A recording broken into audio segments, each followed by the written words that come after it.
जिस घर में बेटियां खिलखिलाती हैं वहाँ लक्ष्मी का वास होता है। हम उन्हें हर सुख सुविधा देते हैं, फिर भी उनकी ज़िंदगी के सभी महत्वपूर्ण फैसले हम अपने हिसाब से ही लेते हैं और उन फैसलों के हम उनके माता पिता होने का अधिकार का बहाना बनाकर उनके अरमानों और सपनों को ख़त्म भी कर देते हैं।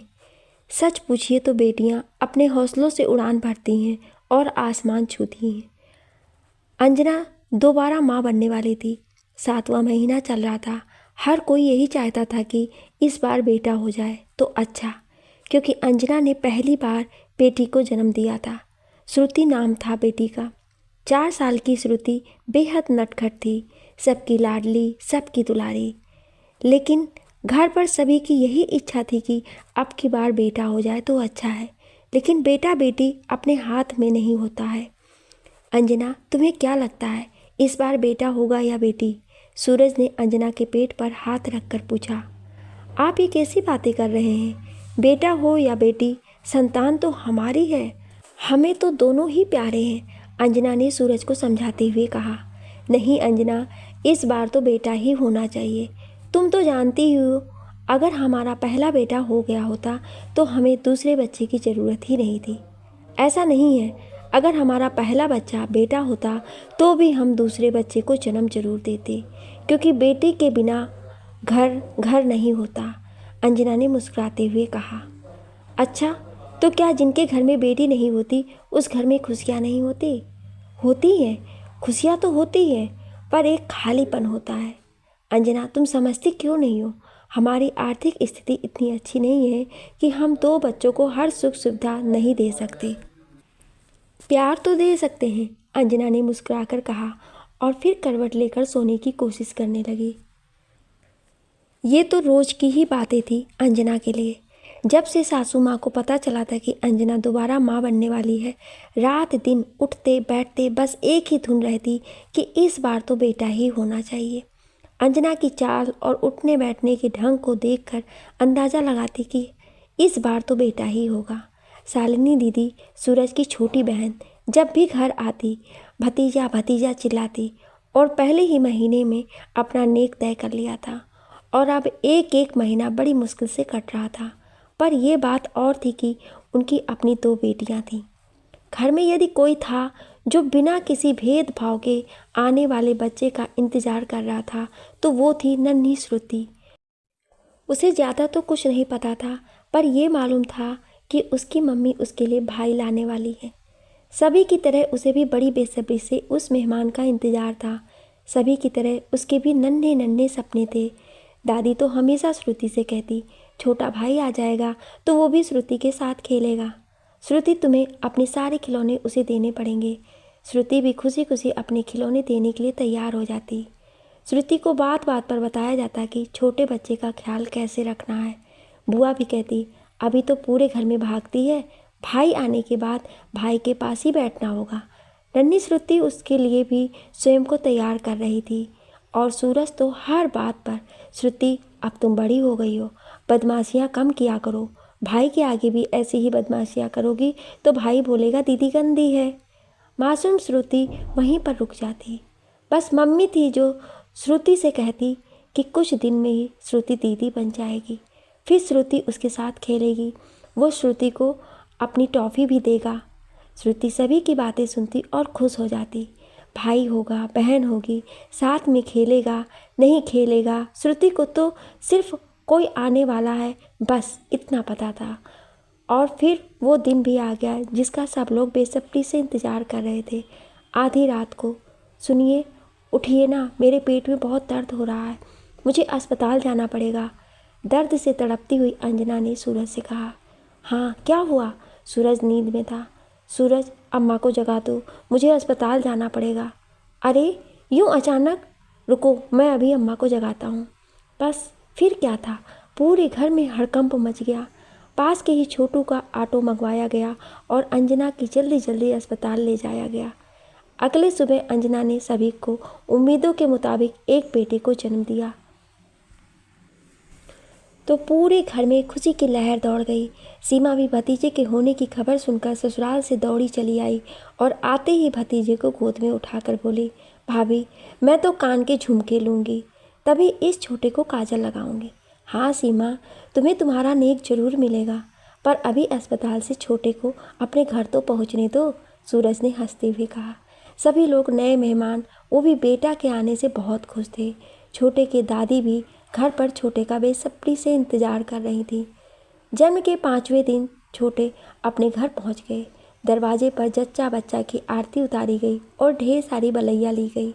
नज़र का टीका लगाया गया। इस बीच नन्ही श्रुति एक तरफ खड़ी सारी प्रक्रिया देख रही थी। दादी ने ये तो बताया था कि मम्मी भाई लेने गई है, पर यह नहीं बताया था कि उसके आने पर उसका इतना स्वागत होगा। अंजना को कमरे में ले जाया गया। कमरे को ढेर सारे गुब्बारों से सजाया गया था। मम्मी ने छोटे को बिस्तर पर लिटा दिया। पर यह तो मेरी जगह है, यहाँ तो मैं सोती हूँ। फिर मम्मी ने छोटे को मेरी जगह क्यों लिटा दिया? पर श्रुति चुप रही। अरे श्रुति, वहाँ क्यों खड़ी हो? बेटा इधर आओ, अंजना ने दूर दरवाजे के पास खड़ी श्रुति से कहा। श्रुति नन्हे कदमों से चलकर धीरे धीरे बिस्तर के पास आ गई। श्रुति देखो, मम्मी तुम्हारे लिए भाई लेकर आई है, देखो कैसा है, सीमा बोली। श्रुति ने भाई की ओर देखा। वो भी श्रुति की ओर देख रहा था। गोल गोल आंखें, छोटी सी नाक, छोटी उंगलियों को देखकर श्रुति मुस्कुरा दी। सभी लोग श्रुति को देखकर हंस पड़े।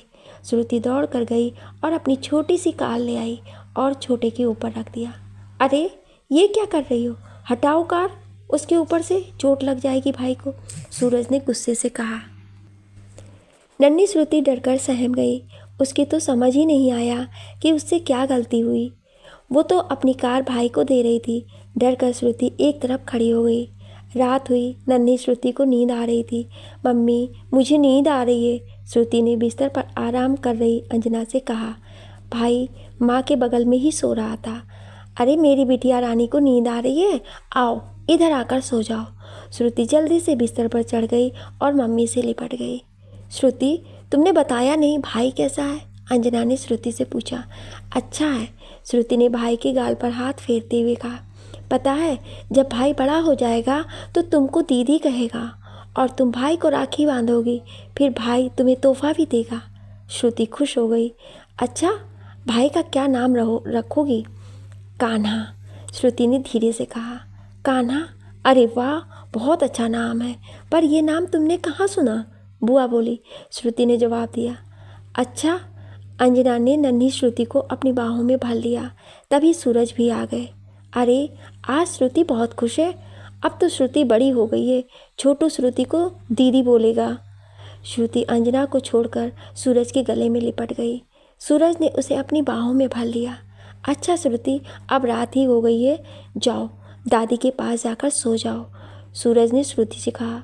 श्रुति ने अंजना की ओर देखा और बोली, नहीं, मैं तो अपनी जगह पर ही सोऊंगी, मम्मी के पास। नहीं, अब तुम दादी के पास सोना, मम्मी के पास कान्हा सोएगा। सूरज की आवाज़ तेज थी। श्रुति बेटा, तुम दादी के पास सो जाओ, अभी कान्हा छोटा है, मम्मी से अलग कैसे सोएगा? छोटा है, मम्मी के बिना उसे डर लगेगा ना, अंजना ने श्रुति को समझाते हुए कहा। नहीं, मुझे आपके पास सोना है। श्रुति रोते हुए बोली, देखो बिस्तर पर जगह नहीं है, ज़्यादा लोग सोएंगे तो कान्हा को तकलीफ होगी। तुम अब बड़ी हो गई हो, जाओ दादी के पास सो जाओ। अंजना ने बेबसी से सूरज की ओर देखा। बहुत जिद्दी हो गई है, चलो दादी के पास। इतना कहकर सूरज ने श्रुति को ज़बरदस्ती गोद में उठाया और दादी के कमरे में छोड़कर आ गया। तुम्हारे प्यार ने बिगाड़ दिया है, बहुत जिद्दी हो गई है, सूरज ने अंजना से कहा।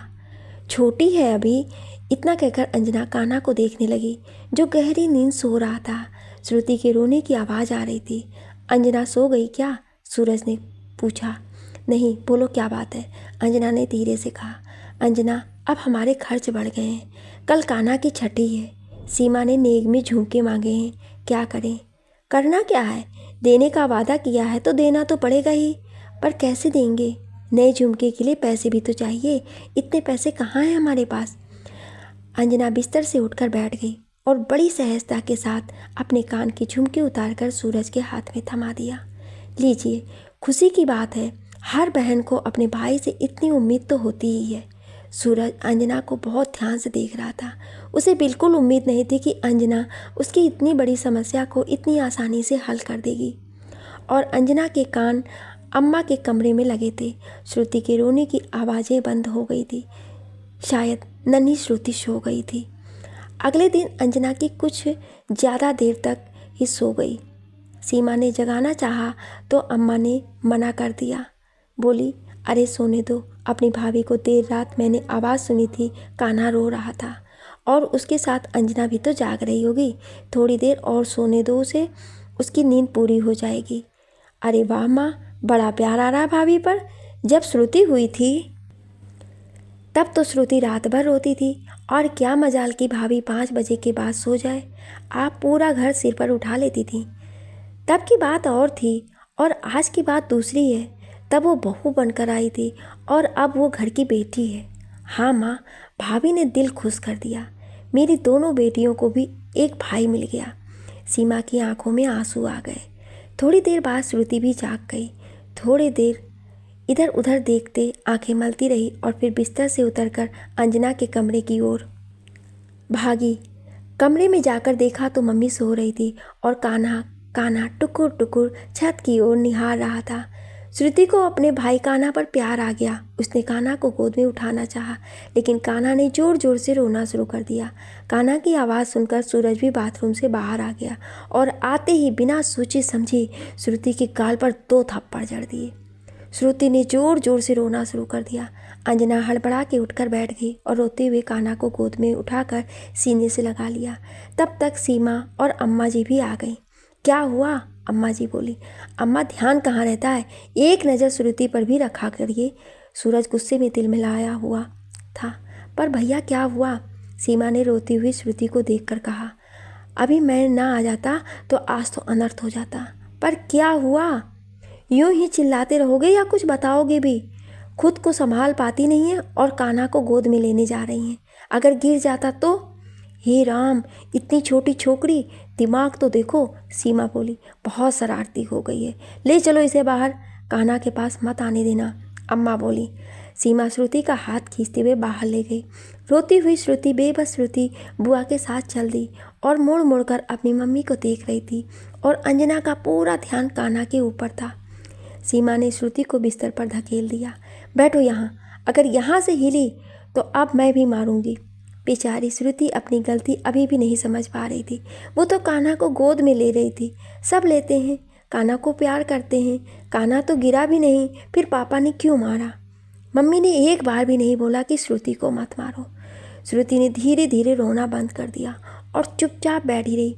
फिर धीरे से बिस्तर से उतरी और अपने खिलौने से खेलने लगी। थोड़ी देर बाद दादी ने दूध बिस्कुट खाने को दिया। श्रुति ने चुपचाप खा लिया और खुश हो गई। शाम को कान्हा की छठी थी। घर की और मोहल्ले की औरतें काम में लगी थी। नन्ही श्रुति अपने खिलौनों में घिरी अपनी दुनिया में व्यस्त थी। बीच बीच में कान्हा के रोने की आवाज़ उसके कानों में आ जाती। वो बड़े गौर से कानों में आती आवाज़ को सुनती। दिल में आता कि दौड़कर कान्हा के पास जाए और अपनी कार कान्हा को देकर चुप कर दे, किंतु सुबह की मार का दर्द अभी भी उसके गाल को सहरा रहा था।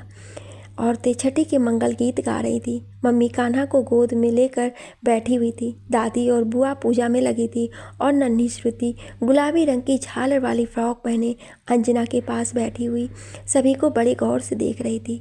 बुआ ने कान्हा की आंखों में काजल लगाया। कान्हा रोने लगा। सभी लोग जोर से हंस दिए।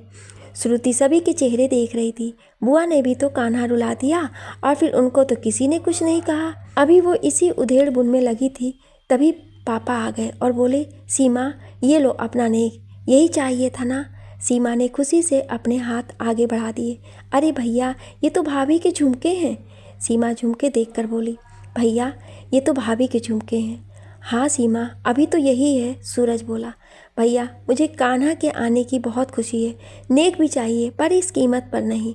भैया, भाभी के कान से झुमके उतरवाकर मैं कभी भी उनकी कर्जदार नहीं बन सकती हूँ। नहीं सीमा, ऐसा नहीं है, ये तो मैं अपनी खुशी से दे रही हूँ। नहीं भाभी। सीमा की आंखों में आंसू आ गए। उसने खुद को संभाला और सूरज की ओर देखते हुए बोली, भैया भाभी, आप दोनों ने मुझे और मेरी बेटियों को जो खुशी दी है, इसके आगे ये झुमके कुछ भी नहीं है। मेरी बेटियों को भाई मिल गया, मेरे लिए यही काफ़ी है। सीमा ने अंजना के झुमके वापस कर दिए और अगले ही दिन खुशी खुशी अपने ससुराल लौट गई। बेटियां होती तो ऐसी ही हैं। अपनी खुशी के लिए वो मायके के मान सम्मान को कभी दांव पर नहीं लगाती। वो धन दौलत नहीं बल्कि शादी के बाद भी शादी के पहले वाले प्यार की ही चाहत रखती हैं। और इस तरह दिन बीतने लगे। कान्हा को हाथों हाथ रखा जाता है। पूरे घर में रात दिन सभी को कान्हा की धुन सवार रहती। कान्हा ने खाया कि नहीं, कान्हा के पास शोर मत करो। अब तो नन्ही की आदत पड़ चुकी थी। अब नन्ही सारा दिन कान्हा के साथ खेलती, उसको हंसाने के लिए खुद उल्टी सीधी हरकतें करती और ज़ोर से हंसती ताकि कान्हा भी हंसता रहे। बस यूं ही 4 साल निकल गए। श्रुति स्कूल जाने लगी थी, कक्षा 2 में थी। लेकिन एक बहुत बड़ी दिक्कत थी, कान्हा श्रुति को पढ़ने नहीं देता। जब भी वो किताब लेकर बैठती, कान्हा उसकी किताब खींचता, फाड़ देता। सभी लोग उसे प्यार से समझाते तो उसकी समझ में ना आता। अंजना जब भी उसकी गलती पर उसको डांटती तो वो रो करके दादी के पास भाग जाता और कान्हा को रोते देख दादी तुरंत कान्हा को अपने आंचल में छिपा लेती और श्रुति और अंजना को 10 तरह के नसीहत दे देती। और जब श्रुति सूरज से कान्हा की शिकायत करती, सूरज बस एक ही बात कहता, अभी वो छोटा है, तुम बड़ी हो, समझदार हो। सूरज की इस बात ने श्रुति को समय से पहले ही समझदार बना दिया और अधिक लाड़ प्यार ने कान्हा को जिद्दी और बदमिजाज बना दिया। समय अपनी रफ्तार से दौड़ रहा था। 10 साल कैसे निकल गए पता ही नहीं चला। श्रुति और कान्हा अब बड़े हो चुके थे। एक ही माता पिता की परवरिश होते हुए भी दोनों के स्वभाव, सुर, सोच में जमीन आसमान का अंतर था। श्रुति एक सुंदर भविष्य के सपने पूरे करने के लिए रात दिन मेहनत कर रही थी। पढ़ने में ठीक थी, क्योंकि अच्छी पढ़ाई के लिए जो सुविधाएं उसे मिलनी चाहिए थी वो नहीं मिल पा रही थी। कपड़े गहने का शौक उसे था नहीं। दिखावे की दुनिया से पूरी तरह दूर थी। सपना था तो बस अपने घर की आर्थिक परिस्थितियों में सुधार, अपने पिता सूरज का नाम रोशन करना और अपने पिता को आम से खास बनाना। स्कूल में अच्छे नंबरों से पास होने के बाद श्रुति अच्छे कॉलेज में दाखिला लेना चाहती थी। एक दिन, पापा मुझे आगे की पढ़ाई के लिए अच्छे कॉलेज में दाखिला लेना है। श्रुति, तुम समझदार हो बेटा, घर की हालत तुमसे छुपी नहीं है। तुम तो जानती ही हो, छोटी सी नौकरी में घर के खर्च चलाने की मुश्किल हो जाते हैं। पर पापा, मुझे आगे पढ़ने के लिए पैसे तो चाहिए। बेटा, जब पैसे होंगे तभी तो पढ़ा पाऊंगा, सूरज ने स्वयं को लाचार दिखाते हुए कहा। श्रुति और सूरज की आवाज़ सुनकर अंजना भी रसोई से बाहर आ गई और दादी भी छड़ी के सहारे सरकते सरकते आंगन से कमरे तक आ गई। पापा, मुझे दाखिले के पैसे दे दीजिए, मैं अपनी पढ़ाई का पूरा खर्च उठा लूँगी, श्रुति ने सूरज से कहा। पैसा मेरे पास नहीं है। छोटी सी नौकरी में घर के खर्च, दादी की दवा, कान्हा की पढ़ाई और जब से तुम्हारे फूफा जी इस दुनिया से गए हैं उनकी जिम्मेदारी भी मेरे कंधे पर आ गई है। उनकी बेटियों की भी शादी करनी है। अब ऐसे में तुम्हारे कॉलेज जाने की जिद, मेरी मजबूरियों को समझने की कोशिश करो। पापा, मैं आपकी जिम्मेदारियों को अपने कंधे पर लेना चाहती हूँ। मैं आपकी जिम्मेदारी बांटना चाहती हूँ और इसके लिए मुझे पढ़ना है, कुछ अच्छा करना होगा ताकि मैं अपने मकसद में कामयाब हो सकूं। तुम समझने की कोशिश क्यों नहीं करती? बड़ी मुश्किल से थोड़ा बहुत जोड़ा है। कान्हा की भी पढ़ाई बाकी है और फिर तुम्हारी शादी भी तो करनी है। श्रुति, तुम बड़ी हो, समझदार हो, फिर भी जिद पर अड़ी हो। अपने पापा की परेशानियों को और मत बढ़ाओ। पर दादी क्या? घर के हालात तुम्हारे आगे खुली किताब की तरह हैं। तुम बेटी होकर भी सूरज की मजबूरी नहीं समझ रही हो। श्रुति समझ गई है कि पापा को समझाने का कोई फ़ायदा नहीं। वो चुप हो गई। उसने बड़ी उम्मीद से अंजना की ओर देखा और सोचने लगी कि मम्मी आज भी पापा से कुछ नहीं बोली।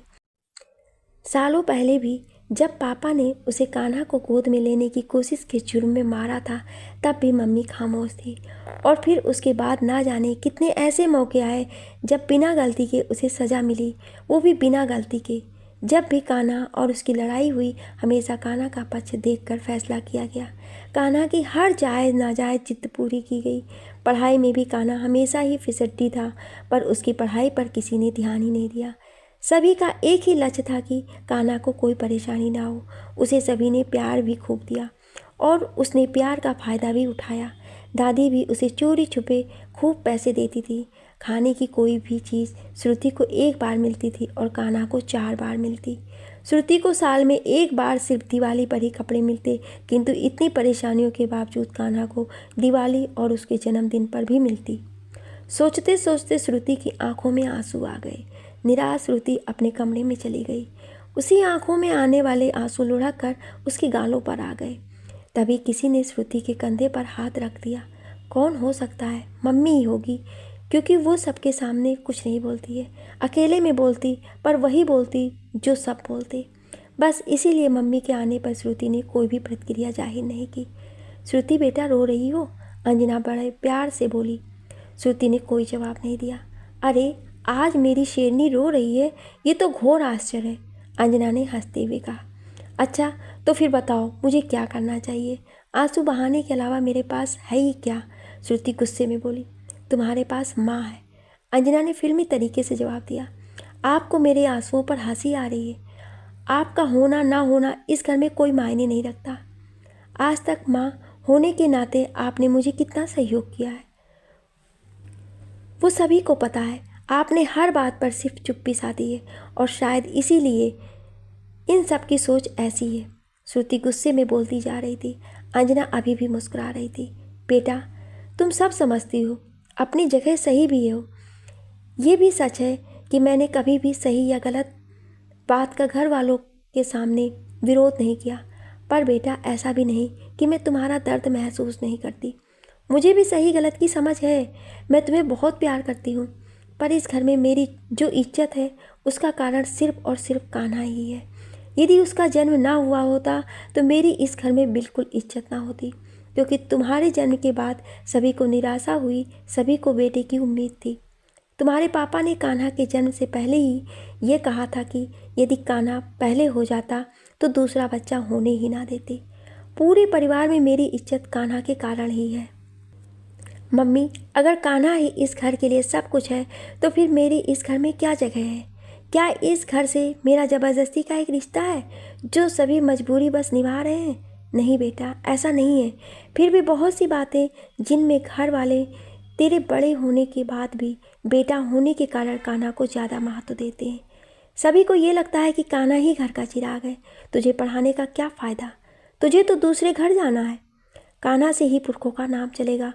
वो बेटा है, माता पिता के बुढ़ापे का सहारा बनेगा। लेकिन ऐसा नहीं है मम्मी, ये सोच बहुत ही संकीर्ण है। आज बेटियां बेटों से किसी भी काम से कम नहीं है। आज बेटियां शिक्षित होकर बड़े बड़े पदों पर बैठकर देश को तरक्की में पुरुषों के साथ कदम से कदम मिलाकर चल रही हैं। आज बेटियों ने अंतरिक्ष में अपने कदम रख दिए हैं। आज बेटियां हवाई जहाज़ उड़ा रही हैं। मम्मी बेटियां किसी भी मायने में बेटों से कम नहीं हैं। बेटे तो सिर्फ बाहर जाकर काम करते हैं, घर आकर एक गिलास पानी तक नहीं लेकर पीते हैं, और बेटियां पूरे घर का काम भी करती हैं और घर से बाहर जाकर नौकरी भी करती हैं और कभी काम को बोझ समझकर नहीं करती हैं। मम्मी आप भी पढ़ी लिखी हैं, पर ऐसी पढ़ाई किस काम की जो सिर्फ किताबों तक ही सीमित होकर रह गई। और मम्मी अब आप किसके साथ हैं? अपनी बेटी के साथ? या श्रुति कहते कहते रुक गई।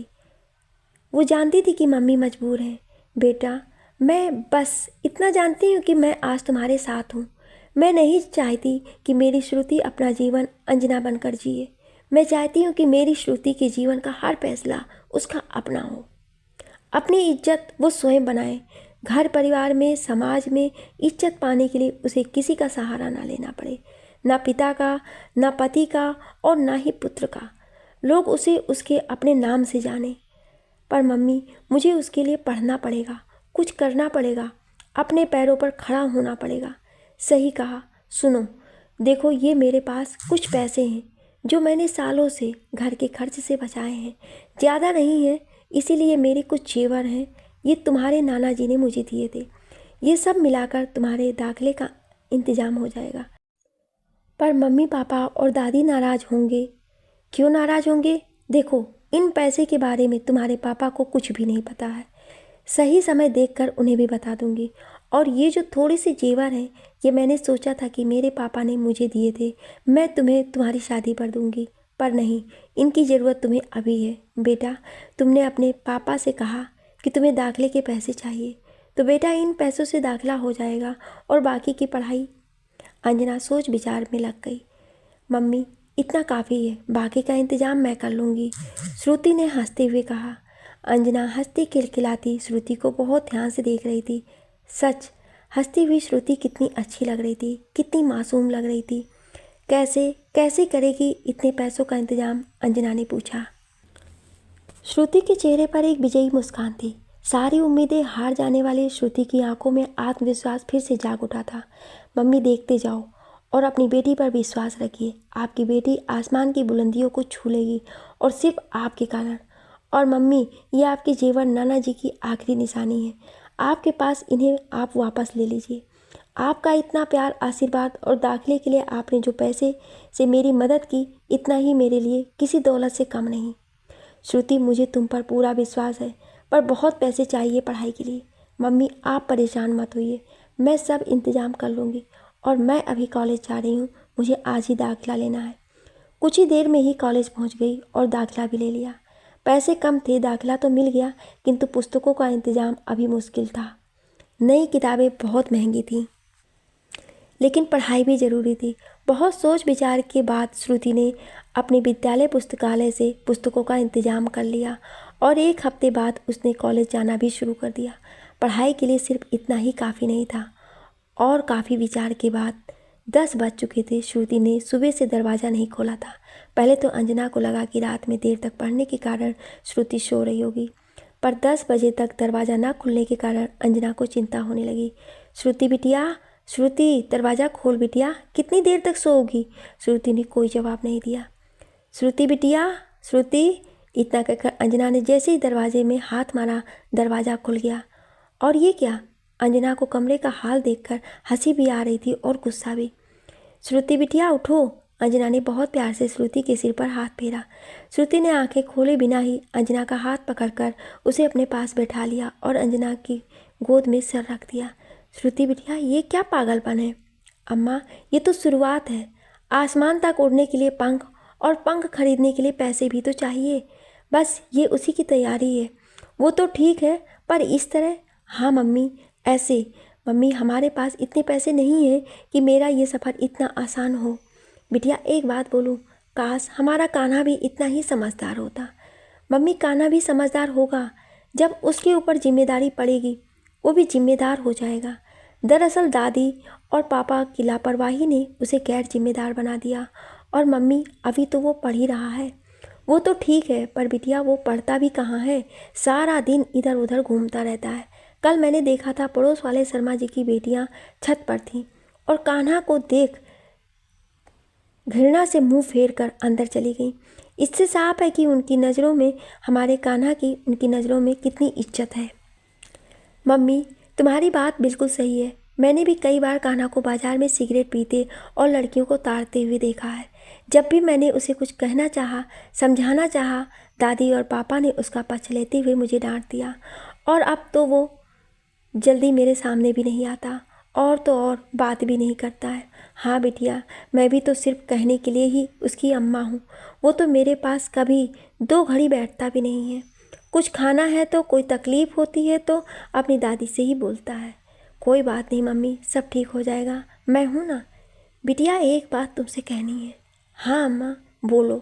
बिटिया, कल तुम्हें देखने वाले आ रहे हैं। तुम्हारी दादी के दूर के रिश्तेदार हैं। तुम्हारी दादी चाहती हैं कि उनके यहाँ शादी कर पुरानी दोस्ती की नई रिश्तेदारी में बदल जाए।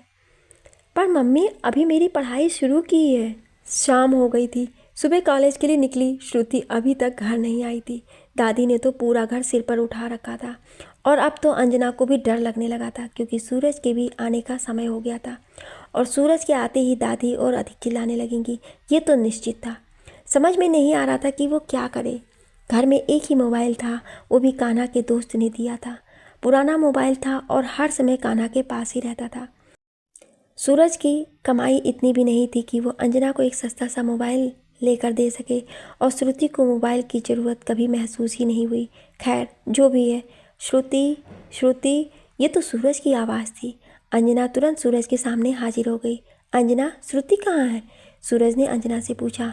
अंजना के पास कोई जवाब नहीं था। अरे बेटा, आज इसकी लाडली सुबह से ही गायब है। कॉलेज के लिए गई थी, बहुत खुश नज़र आ रही थी, पर अभी तक लौटी नहीं है। सूरज के गुस्से में दादी की बातों ने आग में घी का काम किया। सूरज ने अंजना की ओर देखा। सूरज का तिलमिलाया हुआ चेहरा देखकर अंजना बुरी तरह घबरा गई। उसे समझ नहीं आ रहा था कि वो क्या करे क्या कहे। श्रुति के घर ना लौटने की चिंता उसे थी, पर उसे अपनी बिटिया पर पूरा विश्वास था। अंजना कहाँ है श्रुति? सूरज फिर से चिल्लाया।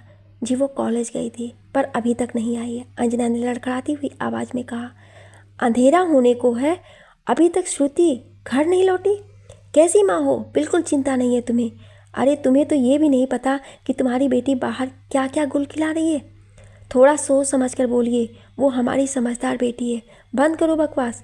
सूरज फिर से अंजना के ऊपर चिल्लाया। अंजना चुप हो गई।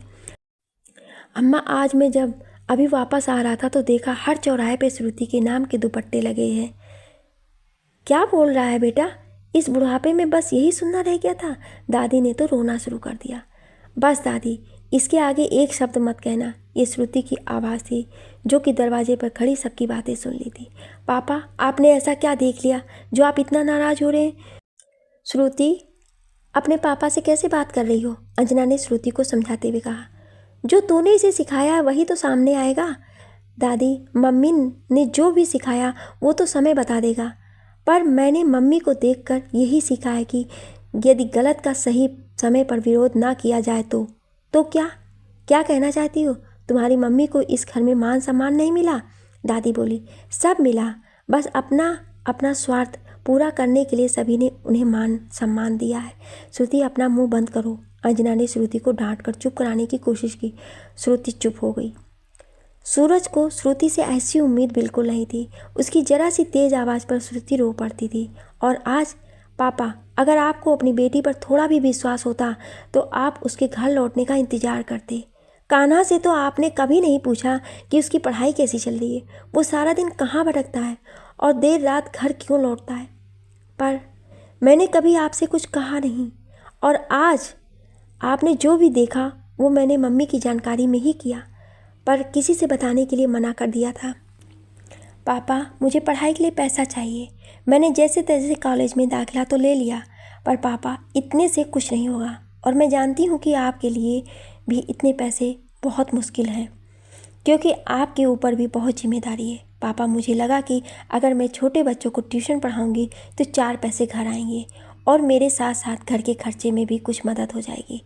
पापा, हमारे पास इतने पैसे नहीं हैं कि हम अपने ट्यूशन के लिए प्रचार के लिए महंगे बैनर छपवा सकें। बस इसीलिए मैंने अपने दुपट्टे और मम्मी की पुरानी सूती साड़ी पर पैर में लगाए जाने वाले रंग से अपनी ट्यूशन क्लास का नाम अनंत आकाश ट्यूशन क्लास श्रुति कुमारी और अपने घर का पता लिखकर आसपास के चौराहे पर और सार्वजनिक स्थानों पर टांग दिया। बस आपने भी यही देखा।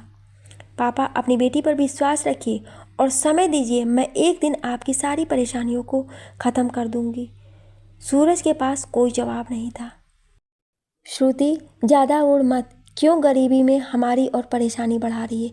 जितना ज़्यादा पढ़ेगी उम्र बढ़ेगी और साथ साथ दहेज बढ़ेगा, और हमारे पास इतना पैसा नहीं है। कल तुझे देखने वाले आ रहे हैं, इसलिए कोई नखरा नहीं चलेगा। दादी, मैं अभी शादी नहीं करूँगी। अभी मुझे बहुत कुछ करना है, बहुत पढ़ना है। अंजना, समझा दो इसे। कल घनश्याम जी अपनी पत्नी और बेटे के साथ आ रहे हैं, इसलिए ये घर पर ही रहे, और एक बात अगर जरा भी ऊंच नीच हुई तो इसकी जिम्मेदार तुम होगी। इतना कहकर सूरज अपने कमरे में चला गया। अंजना भी रसोई की ओर बढ़ गई। श्रुति को समझ में नहीं आया कि वो क्या करे। पूरी रात वो ठीक से सो ना सकी। वो नहीं करना चाहती थी अभी अपनी शादी, और कोई ज़बरदस्ती कर भी नहीं सकता था, किंतु पापा के द्वारा कही गई आखिरी लाइन उसे कोई भी ठोस कदम उठाने से रोक रही थी, क्योंकि उसका कोई भी ठोस कदम उसकी मम्मी की परेशानियों को बढ़ा सकता था। अगले दिन घर में बड़ी शांति थी। अंजना ने सुबह उठकर घर के सारे साफ सफाई की और आने वाले मेहमानों के स्वागत की तैयारी की। सूरज ने श्रुति से कोई बात नहीं की और श्रुति ने भी दादी से कुछ नहीं कहा। सच पूछो तो श्रुति अपने कमरे से भी नहीं निकली थी, बस यही सोचकर परेशान थी कि क्या करे। सोचते सोचते शाम हो गई और फिर वो घड़ी भी आ गई जिसका सभी को सुबह से इंतज़ार था। नमस्कार सूरज जी, लगता है बहुत इंतज़ार करना पड़ा। नहीं घनश्याम भाई साहब, ऐसी बात नहीं है। दरअसल हमारे शहर का ट्रैफिक है ही ऐसा कि कोई भी समय पर नहीं पहुंच पाता है। हाँ, ये बात तो है। आइए अंदर आइए। अम्मा, अंजना देखो, घनश्याम भाई साहब और भाभी जी आ गए हैं। आओ बेटा, अभी तुम भी अंदर आओ। सूरज की आवाज़ सुनकर अंजना और दादी भी बैठक में आ गईं। आपसी परिचय की औपचारिकता के बाद, बहन जी अगर श्रुति से जल्दी मुलाकात करवा दें, क्योंकि जितना समय हमें आने में लगेगा उतना ही समय जाने में भी लगेगा। साधना, अभी की मम्मी की बात सुनकर सभी लोग हंस दिए। भाभी जी साधना जल्दी इसलिए कर रही हैं क्योंकि उन्हें अपनी होने वाली बहू से जल्दी मिलना है। घनश्याम जी बोले। हाँ सही कह रहे हैं आप। अरे भाई, बरसों इंतज़ार किया है आज के दिन का। अभी बातें चली रही थी कि श्रुति ने बैठक में प्रवेश किया। गुलाबी रंग के साधारण से सलवार कमीज में साधारण सी दिखने वाली श्रुति बेहद खूबसूरत दिख रही थी। श्रुति ने सभी से नमस्कार किया, किंतु अभी की ओर देखने की उसकी हिम्मत भी नहीं हुई। भारतीय संस्कृति और संस्कार हैं कुछ ऐसे। आओ बिटिया, मेरे पास बैठो, साधना ने श्रुति से कहा।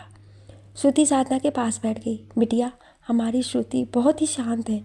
उसमें आजकल वाली लड़कियों जैसे एक भी लक्षण नहीं है। पढ़ने लिखने में बहुत अच्छी है और घर गृहस्थी के कामों में भी बहुत अच्छी है। आज का खाना भी श्रुति ने ही बनाया है।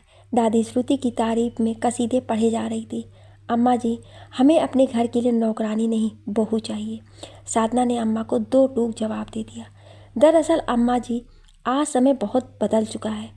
अब आज की लड़कियों की पहचान घर गृहस्थी ही नहीं, बल्कि उनकी पढ़ाई, समय के साथ कदम से कदम मिलाकर चलने वाली विचारधारा भी है। अम्मा जी चुप रह गई। श्रुति बेटा, तुमने अपने भविष्य के बारे में क्या सोचा है? घनश्याम जी ने श्रुति से पूछा। जी अंकल, मैं अभी पढ़ना चाहती हूँ। ठीक है, हम भी लड़कियों की शिक्षा को बहुत महत्व देते हैं। और फिर आगे? जी आंटी जी, मैं पढ़ाई के बाद नौकरी करना चाहती हूँ ताकि अपने मम्मी पापा का नाम रोशन कर सकूँ। बिटिया, विचार तो बहुत अच्छे हैं। अगर आप लोग चाहें तो अभी से कुछ पूछना चाहें तो पूछ सकते हैं, साधना ने कहा। नहीं भाभी जी, हमें कुछ नहीं पूछना। बेटा अभी, तुम चाहो तो श्रुति से कुछ पूछ सकते हो। अभी ने कुछ जवाब नहीं दिया। दरअसल भाई साहब, हमारा अभी थोड़ा कम बात करता है। चलिए इन्हें बात करने देते हैं। और हम आपका घर देखना चाहेंगे, काफ़ी पुराना लगता है। हाँ बहन जी, चलिए मैं आप लोगों को अपना घर दिखा देती हूँ। सभी लोग उठकर अंजना के पीछे पीछे चल दिए, पर अम्मा जी वहीं से टस से मस ना हुई। अभी और श्रुति दोनों ही चुप थे और अम्मा जी उन्हें एकटक निहारे जा रही थी। अचानक श्रुति उठ खड़ी हुई और अभी से बोली, चलिए मैं आपको अपना कमरा दिखाती हूँ। अभी भी अपनी जगह से खड़ा होकर श्रुति के पीछे पीछे चल दिया। हे राम, क्या ज़माना आ गया है, कोई लाज शर्म नहीं बची है। बताओ, अभी शादी भी पक्की नहीं हुई और अपने कमरे में लेकर चली गई। सब माँ बाप की छूट का नतीजा है। हमारे ज़माने में तो शादी के 4 महीने बाद भी अपना वाला सामने आ जाए तो पहचानना मुश्किल होता था। दिन में घूंघट नहीं उठता था और रात में नज़र। बेशर्म की हद हो गई। सोचते सोचते दादी ने अपना माथा ठोक लिया। अपने कमरे में श्रुति, अभी जी ये मेरा छोटा सा कमरा है और कमरे में भी एक चारपाई और एक मेज कुर्सी के अलावा कुछ भी नहीं है। अभी ने कमरे में चारों ओर नज़र डाली। सामान भले ही कम हो पर साफ़ सुथरा है। अभी ने कहा, पर आप मुझे ये सब क्यों दिखा रही हैं? मैं आपको देखने आया हूँ, आपका कमरा नहीं। जी हाँ, मैं जानती हूँ, पर मैं आपसे जो कहना चाहती हूँ वो दादी के आगे नहीं कह सकती थी, इसलिए मुझे आपको यहाँ लेकर आना पड़ा। क्या बात है? अभी ने पूछा। ये बात यह है कि मैं अभी शादी नहीं करना चाहती हूँ। ये बात आपको अपने घर वालों से बतानी चाहिए। जी मेरे घर वाले जानते हैं, किंतु वो मेरी बात सुनने को तैयार नहीं है। मैं कुछ करके दिखाना चाहती हूँ। मुझे मेरे नाम को, मेरी अपनी पहचान चाहिए।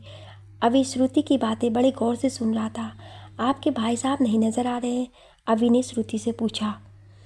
जी वो अक्सर घर देर से ही आते हैं, उनकी अपनी दुनिया है। मैं आपसे कुछ नहीं छुपाऊंगी। दरअसल घर की जिम्मेदारियों से उनका कोई वास्ता नहीं है। उनके खर्च पूरे होने चाहिए बस। और तो मेरे पापा और दादी साहस पूरा करते हैं। श्रुति बोले जा रही थी। श्रुति ने अपनी बात ख़त्म कर ली। यूँ अभी के चेहरे को गौर से देख रही थी। वो अभी के जवाब को उसके चेहरे पर पढ़ने की कोशिश कर रही थी। जी मैं अपने मम्मी पापा को सारी बात बता दूंगा और फिर वो जो फैसला करेंगे मुझे मंजूर होगा। मेरी तरफ से आपके लिए हाँ है, और आपका जो भी फैसला हो आप अपने मम्मी पापा को बता देना। अभी कमरे से बाहर आ गया। दादी अभी भी अभी को ही ताड़ रही थी। खाना पानी हुआ, बातें हुई और घनश्याम परिवार वापस चले गए। श्रुति अजीब कसम में थी। उसे समझ नहीं आ रहा था कि उसने सही किया या गलत, पर उसने वही किया जो उसका दिल कह रहा था। उसे अब इंतजार था अभी का परिवार क्या जवाब देता है। 2 दिन हो चुके थे, घनश्याम जी ने कोई जवाब नहीं दिया था। सूरज और अंजना को भी इंतजार था घनश्याम जी के जवाब। मुझे तो कुछ गड़बड़ ही लग रहा है, ना जाने कमरे में जाकर इसने उस लड़के को क्या क्या कहा होगा। दादी ने दांत पीसते हुए कहा, अम्मा हमारी श्रुति उनके विचारों में फिट बैठती है, देखना वो लोग मना नहीं करेंगे। अंजना बोली। अभी बातें चल ही रही थी कि कान्हा बाहर से आया और बोला, पापा बाहर एक आदमी आया था और आपके लिए ये चिट्ठी देकर गया है। एक आदमी? कौन आदमी था? तुमने कुछ पूछा नहीं? नहीं पापा, उसने मुझे ये चिट्ठी दी और आपको देने के लिए कहा।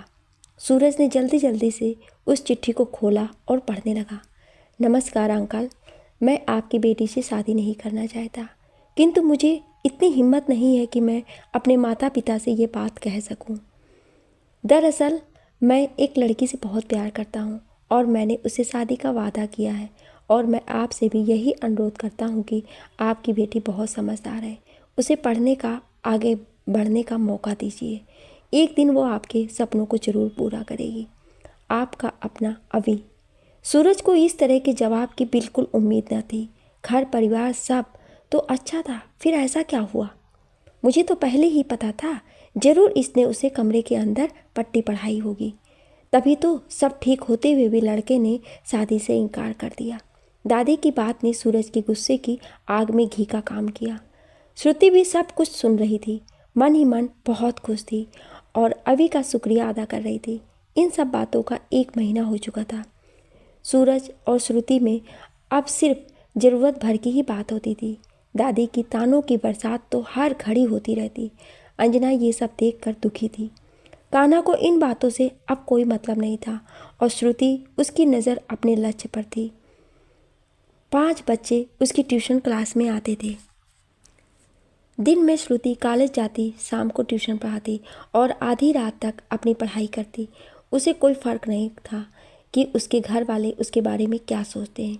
उसे तो कुछ कर दिखाने की लगन थी, जुनून ऐसा था, ना किसी से दोस्ती ना किसी से बैर।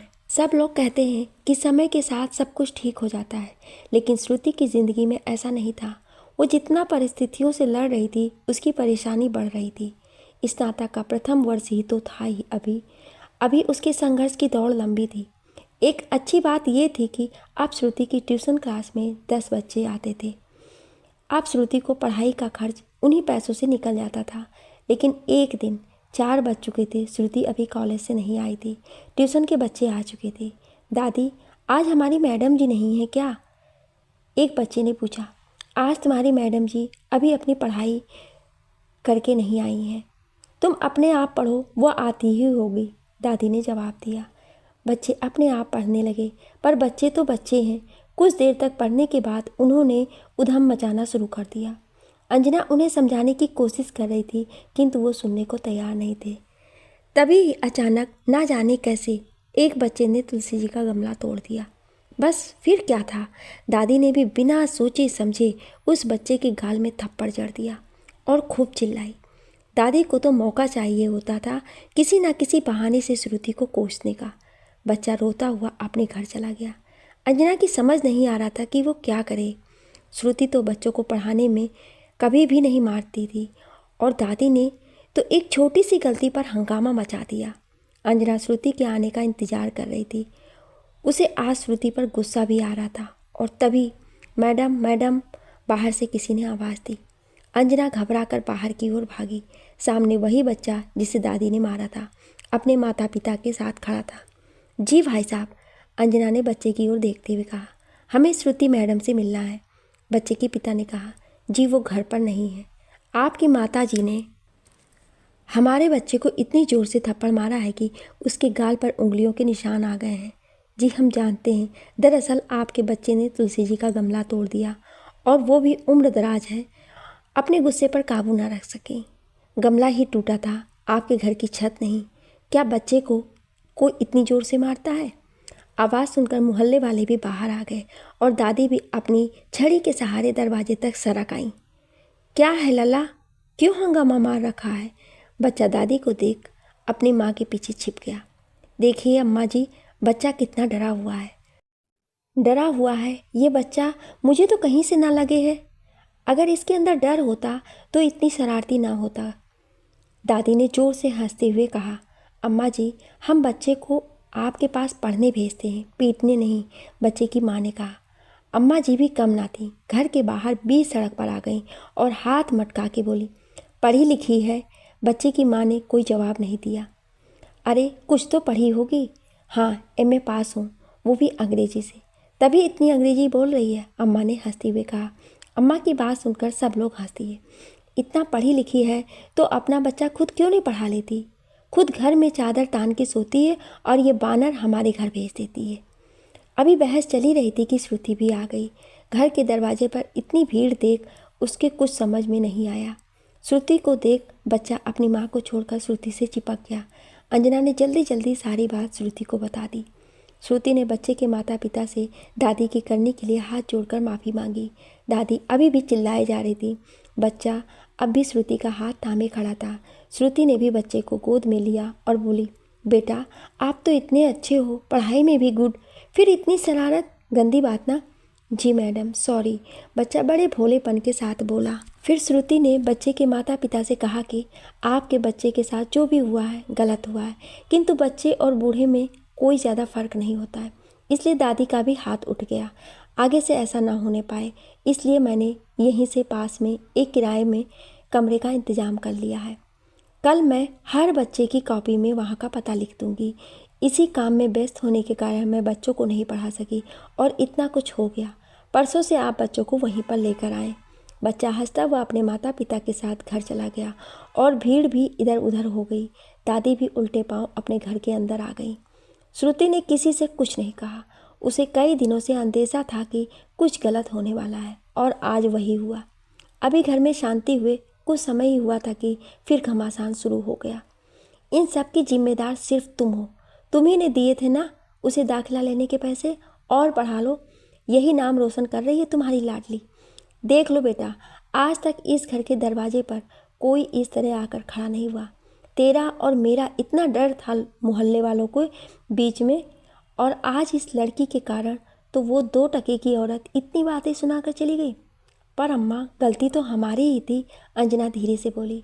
अब तुम अम्मा को बताएगी कि गलती किसकी थी? सूरज अंजना की बात सुनकर भड़क गया। सच तो ये है कि जिस घर में पिता का कोई अस्तित्व ही ना हो, वहाँ बच्चे ऐसे ही होते हैं। श्रुति अंदर से सब बातें सुन रही थी। वो सूरज के सामने जाकर बात को बढ़ाना नहीं चाहती थी और फिर आगे क्या करना है वो सभी को पहले ही बता चुकी थी।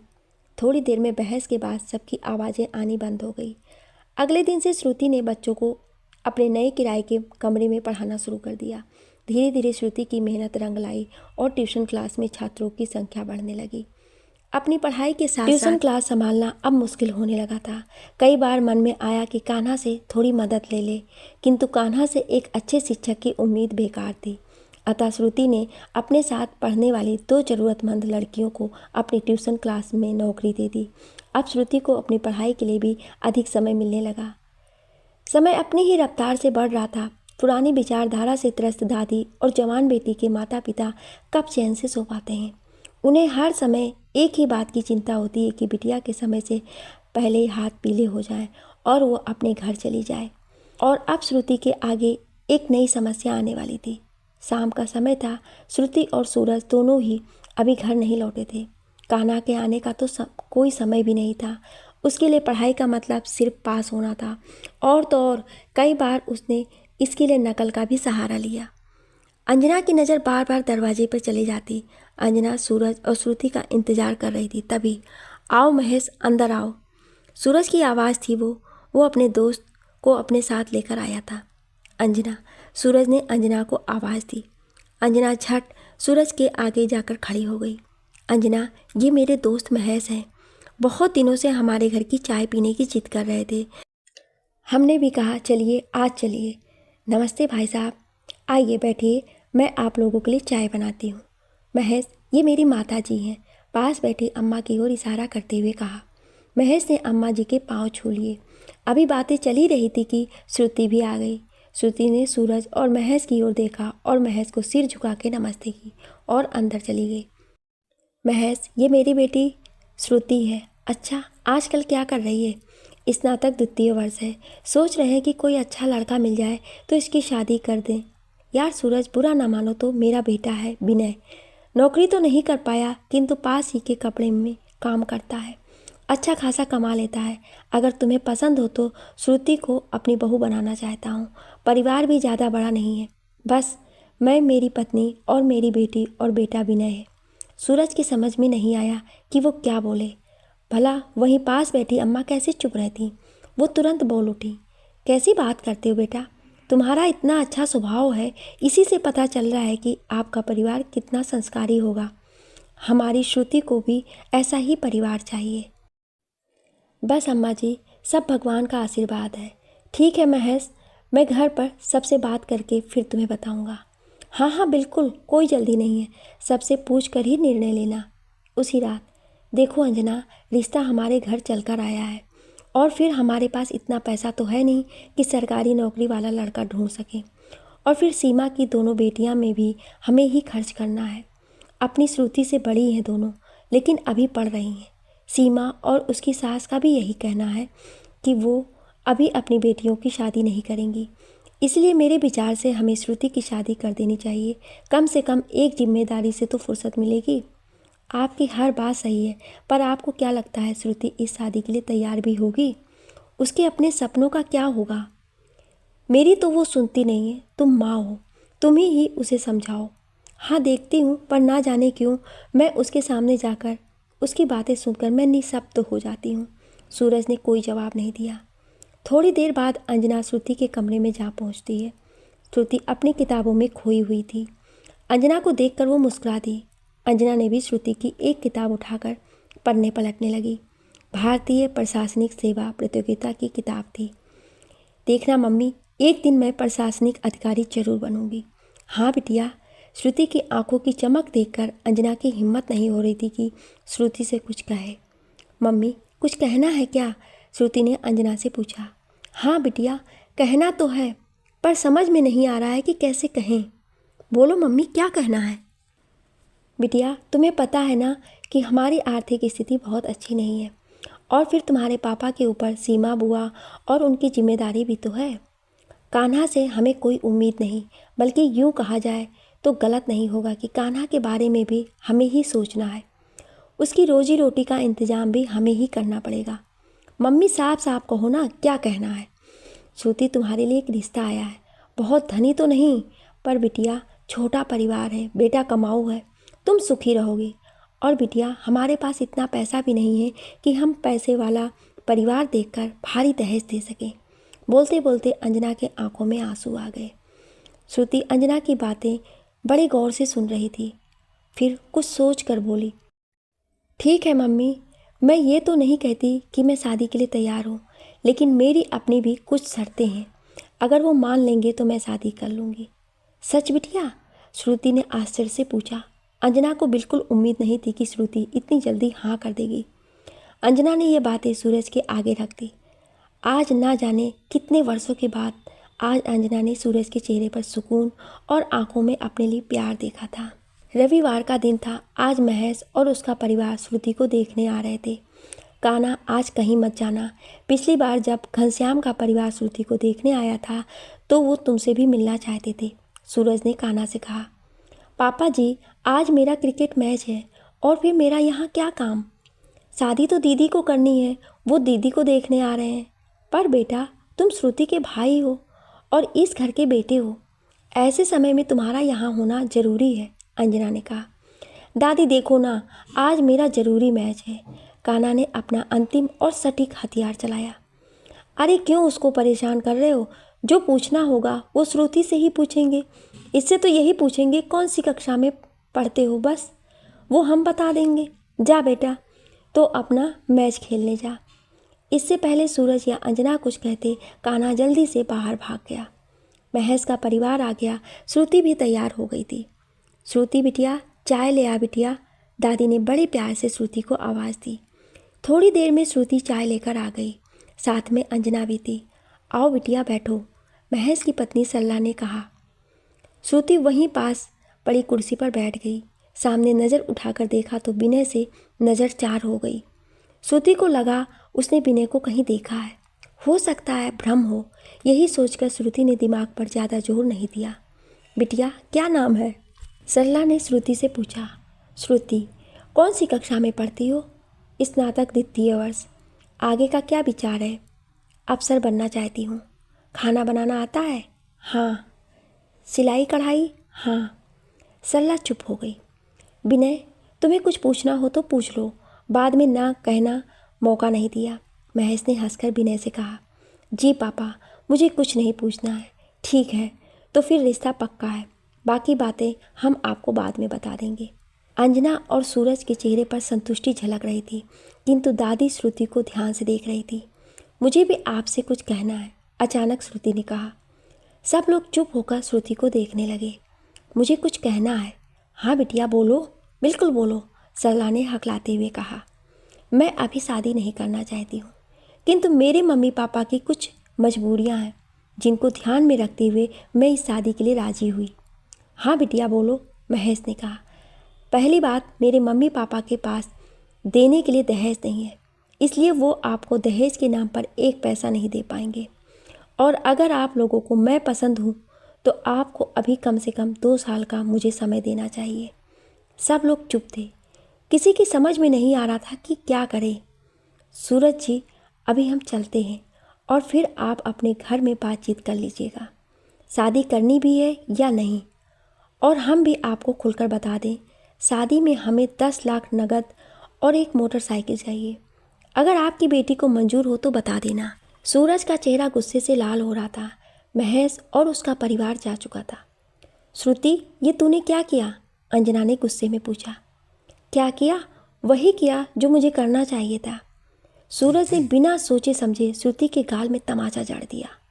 हमने तुझे पैदा करके गलत किया, हमने तुझे पढ़ा कर गलत किया। दूर हो जाओ मेरी नज़रों से। पापा, आपने मुझे मार तो दिया, पर एक सवाल आपसे, जितना दहेज वो आपसे बोल कर गए हैं, आपके पास देने को है? नहीं पापा, हमारे पास इतना पैसा नहीं है। आप हाथ पैर जोड़कर भले ही आप कुछ कम करा लेते, पर क्या गारंटी है कि वो आगे कुछ नहीं मांगेंगे। और पापा, आप आज तक अपने लिए मोटरसाइकिल नहीं खरीद पाए, फिर आपको मैं अपने दहेज में कैसे मोटरसाइकिल देने के लिए सोच सकती हूँ? सूरज ने श्रुति की किसी बात का जवाब नहीं दिया और चुपचाप अपने कमरे में चले गए। अंजना भी सूरज के पीछे पीछे भागी। श्रुति सिर झुकाए खड़ी थी। तभी श्रुति ने अपने सिर पर एक हाथ महसूस किया। मुड़कर देखा तो आंखों में आंसू लिए दादी खड़ी थी। दादी को इस तरह रोते देख श्रुति फपक कर रो पड़ी। दादी ने श्रुति को अपने कंधे का सहारा दे दिया। दादी श्रुति को उसके कमरे में ले गई और चुप कराया। फिर बोली, बस बिटिया, अब नहीं, अब तुझे कोई नहीं रोकेगा। तुझे जितना पढ़ना है पढ़, जो बनना है बन। दादी, आप ऐसा कह रही हैं? हाँ बिटिया, तूने आज हमारी आंखें खोल दी। बिटिया, आज तूने जो किया है, अगर वही हिम्मत हमारी सीमा ने वर्षों पहले दिखाई होती तो आज वो एक एक पैसे के लिए परेशानी ना उठा रही होती। अगर हमने समझदारी दिखाई होती तो तेरी माँ पढ़ी लिखी होकर, काबिल होकर भी यूँ घर गृहस्थी तक सीमित ना होती। वो भी सूरज के साथ मिलकर इस गृहस्थी के खर्च उठा रही होती। बिटिया, तुझ में जो लगन है, हम सब में वो लगन ही नहीं थी। तू सच में हमारा नाम रोशन करेगी, मुझे अपनी श्रुति पर पूरा भरोसा है। दादी की बातें सुनकर श्रुति हंसती। उसका चेहरा दोपहर के सूरज की तरह चमक रहा था। वो समझ चुकी थी कि उसके संघर्ष का सफ़र अब आसान हो चला है।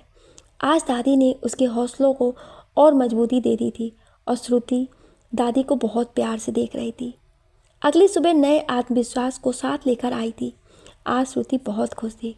वो समझ चुकी थी कि दादी के समझने के बाद उसकी समस्या आधी रह गई थी। कमरे से बाहर निकलते ही श्रुति का सामना सूरज से हो गया। सूरज की आंखों में आज भी कल वाला ही गुस्सा था। श्रुति ने आंगन में बैठी दादी को देखा। दादी ने श्रुति की ओर मुस्कुरा कर देखा और उसे कॉलेज जाने का इशारा किया। श्रुति सिर झुकाकर कॉलेज चली गई। अंजना श्रुति और दादी के इशारे देख रही थी। उसे अपनी आंखों पर विश्वास नहीं हुआ। अंजना से सूरज ने कुछ नहीं कहा और वो भी अपने काम पर चला गया और फिर समय के साथ साथ श्रुति का स्नातक का आखिरी वर्ष भी ख़त्म हुआ और श्रुति ने स्नातक की परीक्षा बहुत अच्छे अंकों से पास की और प्रतियोगी परीक्षा की तैयारी और ज़ोर शोर से शुरू कर दी। और सबसे अच्छी बात ये थी कि अनंत आकाश ट्यूशन क्लास की 5 अन्य शाखाएं पूरे शहर में चल रही थी और कुछ शिक्षिकाएं इनमें बच्चों को पढ़ाकर अपनी पढ़ाई के खर्चे स्वयं उठा रही थीं। घर में पैसों की परेशानी पहले जैसी नहीं थी। घर के खर्च और श्रुति के पढ़ाई के खर्चे बहुत आसानी से पूरे हो रहे थे और अब तो दादी भी थोड़ा बहुत चोरी छिपे बचा लेती तो कान्हा के प्रति उनका प्यार अब अंध प्रेम नहीं बल्कि वास्तविक हो चला था। अब वो कान्हा को ज़रूरत भर के पैसे देती और उसको दिए गए एक एक पैसे का हिसाब भी लेती। इससे कुछ समस्याएं कम तो हो गई थी किंतु ख़त्म नहीं हुई थी। एक दिन श्रुति अपनी पढ़ाई में व्यस्त थी। उसकी प्रशासनिक प्रतियोगिता परीक्षा भी करीब ही थी। अचानक दरवाजे पर दस्तक हुई। श्रुति ने दरवाज़ा खोला। सामने मंजू खड़ी थी। वो श्रुति को देखकर रोने लगी। अरे मंजू, क्या हुआ? घबराकर श्रुति ने पूछा। दीदी, आज से मैं आपके अनंत आकाश में नहीं पढ़ूंगी। क्यों? श्रुति ने मंजू से पूछा। दीदी, वो जो आपके भाई कान्हा है, उन्होंने मुझे कई दिनों से तंग कर रखा है। पहले तो मैंने सोचा कि आपसे बता दूं, फिर लगा आप भी परेशान होंगी। दीदी, कल तो हद हो गई। कान्हा से बचने के लिए मैं अपने भाई के साथ आई थी। कान्हा ने कल जब रास्ते में मुझे उल्टा सीधा कहना शुरू किया तो मेरे भाई ने उसे डांट कर भगा दिया। लेकिन दीदी, आज उसने अपने दोस्तों के साथ मिलकर मेरे भाई को बहुत मारा। दीदी, वो अस्पताल में है। मेरे मम्मी पापा उसी के पास हैं। श्रुति को समझ में आ गया कि शायद इसी वजह से सारा दिन बाहर रहने वाला कान्हा आज दोपहर से ही घर में था। श्रुति ने बिना देर किए भागकर कान्हा के कमरे का दरवाज़ा बाहर से बंद कर दिया और उस पर बड़ा सा ताला जड़ दिया। दादी और अंजना ने भी सारी बातें सुन ली थी और उनसे किसी की हिम्मत नहीं थी कि श्रुति को कुछ भी करने से रोक दे। श्रुति मंजू के साथ अस्पताल पहुंची और मंजू के भाई की हालत देखकर रो पड़ी। इतनी बुरी तरह से कान्हा किसी को कैसे मार सकता है? उसने अस्पताल में डॉक्टर से कहा कि वो घायल का अच्छे से अच्छा इलाज करें और फिर मंजू के पिताजी के साथ जाकर पुलिस थाने में कान्हा के खिलाफ शिकायत दर्ज कराई। किसी लड़की से छेड़छाड़ और मारपीट का मामला था, अतः पुलिस ने भी जल्दी से कार्रवाई की और कान्हा को श्रुति के साथ जाकर गिरफ्तार कर लिया। श्रुति की इस बात से सूरज और अधिक नाराज हो गया। उसने श्रुति को बहुत डांटा और कान्हा को छुड़वाने की कोशिश में लग गया और श्रुति पर शिकायत वापस लेने का दबाव डालने लगा, किंतु श्रुति अपने निर्णय से टस से मस नहीं हुई। किंतु मंजू के पिताजी ने पुलिस से अपनी लिखित शिकायत वापस ले ली। 15 दिन जेल में रहने के बाद पुलिस ने कान्हा को चेतावनी देकर छोड़ दिया। श्रुति के इस कदम की तारीफ पूरे शहर में हो रही थी। श्रुति के इस कदम का असर कान्हा पर यह हुआ कि अब वो पुलिस और श्रुति से डरने लगा था और अब इतनी बेइज्जती के बाद घर से निकलने में भी उसे शर्म आने लगी थी और अगर कान्हा के दोस्त उसे घर से बुलाने भी आते तो दादी उसे डांट कर भगा देती। कान्हा का ये बदलाव सूरज को भी पसंद आ रहा था। इस घटना को 2 साल हो चुके थे। अब कान्हा पहले जैसा नहीं था। अब वो स्नातक कर रहा था और वो भी श्रुति की तरह अधिकारी बनना का सपना देख रहा था। इस बीच सीमा बुआ की दोनों बेटियां भी नौकरी करने लगी थीं और अब उनके लिए भी अच्छे घर और वर की खोज चल रही थी। आज सुबह से ही श्रुति बेचैन थी। उसका किसी भी काम में मन नहीं लग रहा था। आज उसका भारतीय प्रशासनिक सेवा प्रतियोगिता का परिणाम आने वाला था और उसे अच्छी रैंक की उम्मीद थी। तभी अचानक बाहर से शोरगुल की आवाज़ें आने लगीं और किसी ने सूरज के दरवाजे को जोर से खटखटाया। अंजना ने घबराकर दरवाज़ा खोला। सामने लोग सूरज को अपने कंधे पर उठाए हुए थे। अंजना की कुछ समझ नहीं आया, किंतु श्रुति की समझ में कुछ कुछ आने लगा था। उसने अपने हाथ में बज रहे फ़ोन की ओर देखा। उसकी ही एक सहपाठी का था। सामने मोहल्ले के लोग और हाथ में बजता फ़ोन। उसने मोहल्ले वालों को देखते समझते हुए फ़ोन उठाया। श्रुति, किस दुनिया में है? ये दुनिया वाले तुझे ढूंढ रहे हैं।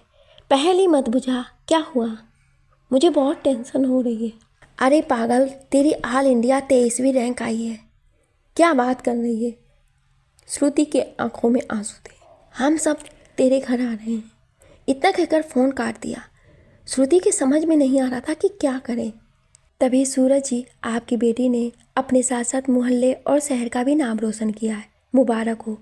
सूरज क्या बोले, वो तो अपनी श्रुति को निहार रहा था और दिल के किसी कोने में श्रुति के किया गया उसका व्यवहार उसे अंदर ही अंदर धिक्कार रहा था।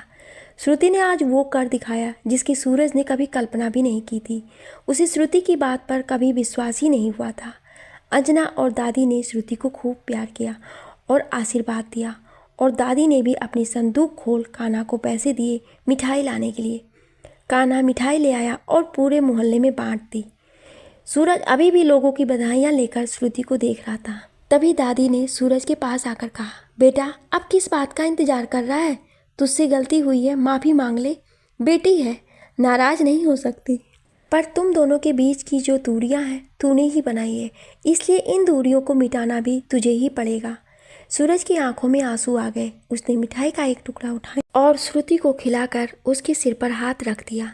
श्रुति को तो बरसों से इस प्यार का इंतजार था। वो अपने पापा से लिपट गई और खूब रोई। थोड़ी देर में उसकी दोस्त और अनंत आकाश की शिक्षिकाएं भी आ गईं। सबके हाथों में मिठाई और होठों पर बधाई थी। शाम हो चली थी। आने जाने वालों का तांता लगा था। अखबार वाले श्रुति का साक्षात्कार लेने के लिए बारी बारी से आ जा रहे थे। तभी सबकी नज़रें दरवाजे पर टिक गईं। सामने घनश्याम जी, साधना और अभी खड़े थे। साधना के हाथों में मिठाई और अभी के हाथों में फूलों का गुच्छा था। अभी ने आगे बढ़कर फूलों का गुच्छा श्रुति को भेंट किया और घनश्याम जी ने सूरज को बधाई दी। सूरज नाराज था, कुछ ना बोला। साधना ने अंजना को आगे बढ़कर गले लगा लिया। किसी की समझ में नहीं आ रहा था कि वो क्या करे। श्रुति ने आगे बढ़कर साधना और घनश्याम जी के पैर छू लिए। अभी श्रुति को देखकर मुस्कुरा रहा था। श्रुति ने भी अभी को देख आंखें झुका ली। सब खामोश थे। अभी आज हम कुछ नहीं बोलेंगे बेटा, आज जो बोलोगे तुम बोलोगे, आज तुम्हारा दिन है, घनश्याम जी बोले। जी पापा जी, अभी ने हंसकर कहा। दरअसल अंकल, मुझे श्रुति पहली मुलाकात में ही पसंद आ गई थी। मुझे उसके विचारों से प्यार हो गया। उसकी स्पष्टवादिता मेरे दिल को छू गई और मैंने फैसला कर लिया कि मैं श्रुति से शादी करूँगा। मैंने श्रुति से बात की, उसने मुझसे समय मांगा, मैंने उसका इंतज़ार किया और आज उसका सपना और मेरा इंतज़ार पूरा हुआ। और मज़ेदार बात यह है कि मैंने भी आज ये परीक्षा पास कर ली है। रैंक इतनी अच्छी तो नहीं, पर चलेगी। अब आज मैं सभी के सामने श्रुति का हाथ आपसे मांगता हूँ। ये वही लड़की है जिससे मैं प्यार करता था, जिसका मैंने चिट्ठी में जिक्र किया था। सब कुछ कल्पना से परे हो रहा था। और फिर सब लोगों ने ताली बजाकर अभी की बातों का स्वागत किया। सूरज की आंखों से आंसू रुकने का नाम ही नहीं ले रहे थे। वो श्रुति के पास जाकर बोले, सच बेटा, आज तूने मेरा सिर फक्र से ऊपर कर दिया। मुझे नाज है तुझ पर, तेरा पिता होने पर मुझे गर्व है बिटिया। अरे भाई, खुशी का दिन है, कुछ गाना बजाना भी तो हो जाए। दादी कमर मटकाकर बोली। पापा जी, एक बात बोलूं? हाँ बिटिया, बिल्कुल। पापा, मैं चाहती हूँ कि आप अपना अनंत आकाश संभालिए, आप वहाँ के मालिक हैं। अरे बिल्कुल बिटिया। तभी गाना बज उठा। कर हर मैदान फतेह, कर हर मैदान फतेह, पिघला दे जंजीरें, बना उसकी शमशीरें। इस तरह दोस्तों, नन्ही श्रुति ने अपने हौसले के दम पर अपना बड़ा सा सपना पूरा कर लिया और उसके संघर्ष के सफ़र में उसका हौसलों के बढ़ाने वालों में उसकी दादी, मम्मी और उसकी अपनी साथ की सहेलियां ही थीं। अगर हमारे घर और समाज की नारियां ही एक दूसरे का साथ दे दें तो हमारी घर की बहू बेटियां हमेशा मुस्कुराती रहेंगी। आप सभी लोगों का इस कहानी को इतना प्यार देने के लिए बहुत बहुत धन्यवाद। लिखने और बोलने में कोई त्रुटि हुई हो उसके लिए क्षमा प्रार्थी हूँ। आपको ये कहानी कैसी लगी हमें कमेंट करके ज़रूर बताएं और ऐसी ही इंटरेस्टिंग कहानियाँ सुनने के लिए हमारे चैनल को सब्सक्राइब जरूर करें। Thank you.